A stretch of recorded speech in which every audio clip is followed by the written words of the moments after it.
Well, hello everyone. So today we're going to be talking about the second process that we do for the quails.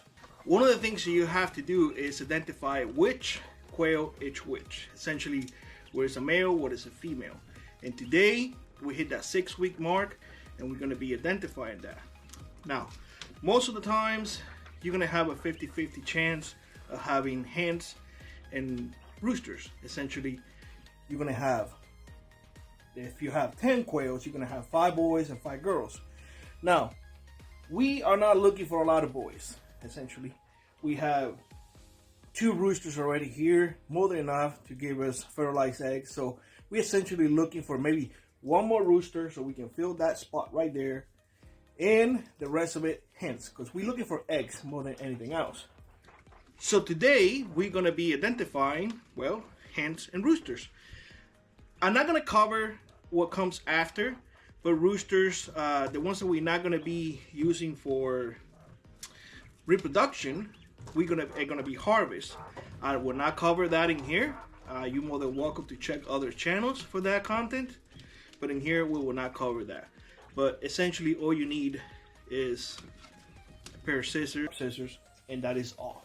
So we're going to be doing that today, although we will not be showing it here. So, and there you have it, the calling. So a couple of things to keep in mind when you sexting quails. You're gonna get pooped on. So keep yourself a little bit of napkins on top of you, you know, like a few, just like I'm doing right now. Just keep it on your lap. You will get poop on you. That's just part of the game, I guess. So the other thing that I like is keeping wipes with me. Keeping wipes because, again, you're gonna get pooped on, and might as well just keep yourself clean, and having wipes right there is key. Now, the other thing is I always keep a bucket with me for whatever reason. Obviously, I'm gonna be harvesting today, so that's part of it. But garbage bag, put it in here on the bucket. That way you don't have a mess. You see, very simple. If you get dirty, you clean yourself, you toss it in there, and all good. So let's start grabbing quails, and they're gonna be stuffed in this area right here. For now, all the hens are gonna be in this area right here. And as I collect roosters, well, we will know a count at the very end. So let's begin with that. And I'm gonna open this right here and leave it open.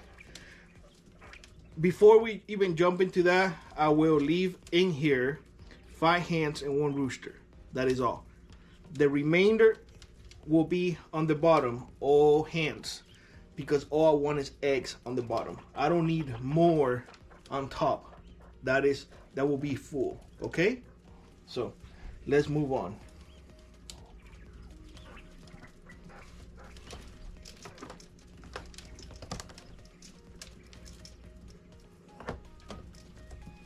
So there are 2 ways to identify a quail. One is by the feathers, and the other one is by, well, venting them. Venting them essentially is you lifting their booty and you look up. If you see foam coming out, that means it's a boy. If you don't, that is a female. Now this one right here, this is a boy. You see how the chest looks? You're gonna see the difference between a boy and a girl. This is a very healthy boy. So this is a rooster, and we're gonna vent them to see whether or not it has foam coming from there behind. So we grab them, push them up, and there's no need for them to be stressed out. So hold them up, and sure enough, I see a little bit of foam. So this, again, this is a rooster. So let's get the rooster, and well, let's put it over there for now, okay? All right, rooster, there you go, right there.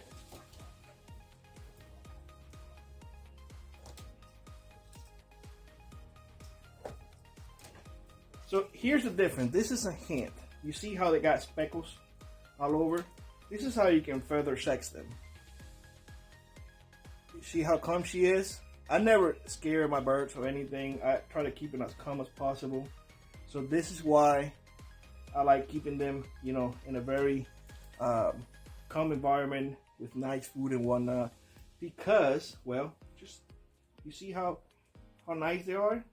So this is a hen. I'm gonna put her back in here, and I can tell by just looking at them which ones are boys and which ones are girls. So I'm gonna speed up the process, and I'm gonna bring you all back once everything is done. Okay, I'll be back. Well, out of 27 quails, I ended up with 11 roosters. They're all in there.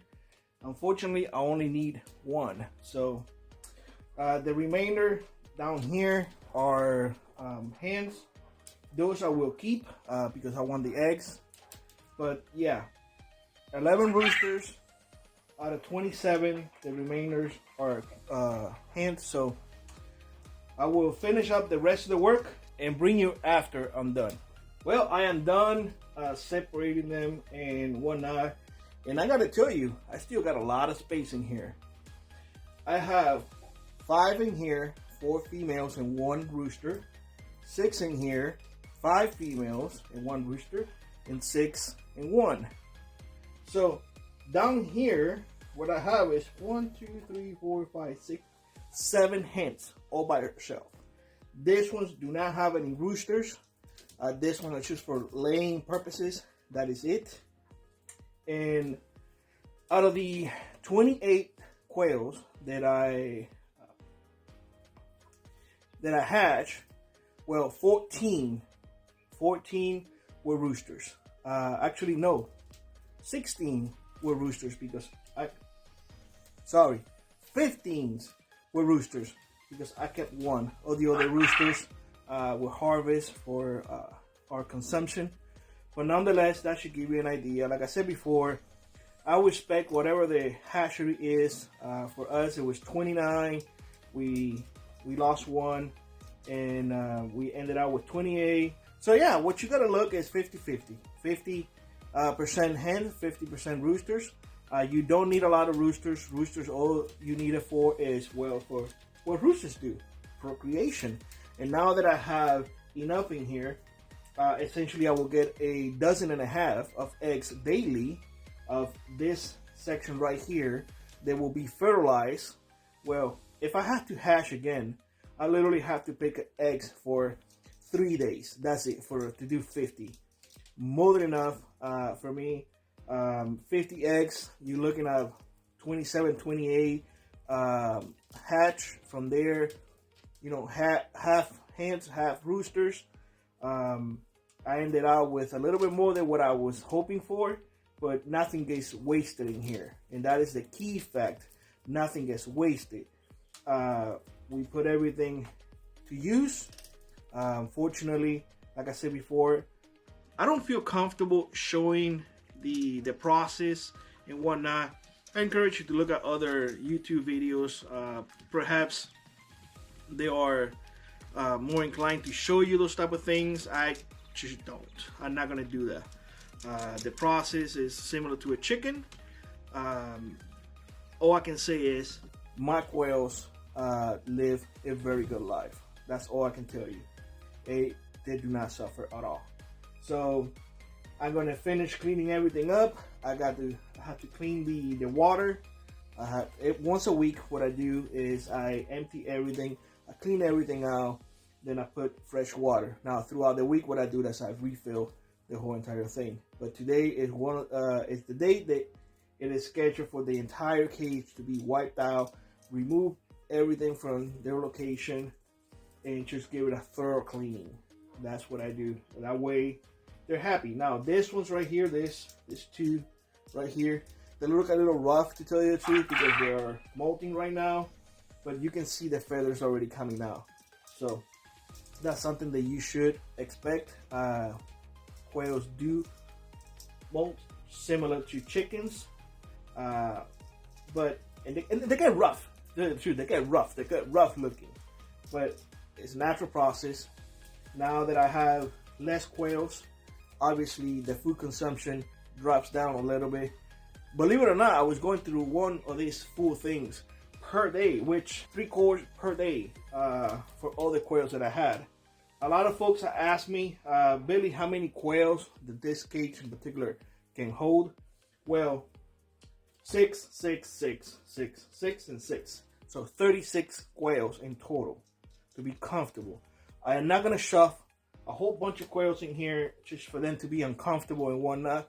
That is not the purpose of this. I want my animals to be happy, to be able to move around and whatnot. When you cramp a lot of animals in one space, they start picking up each other, and that is not a good outcome.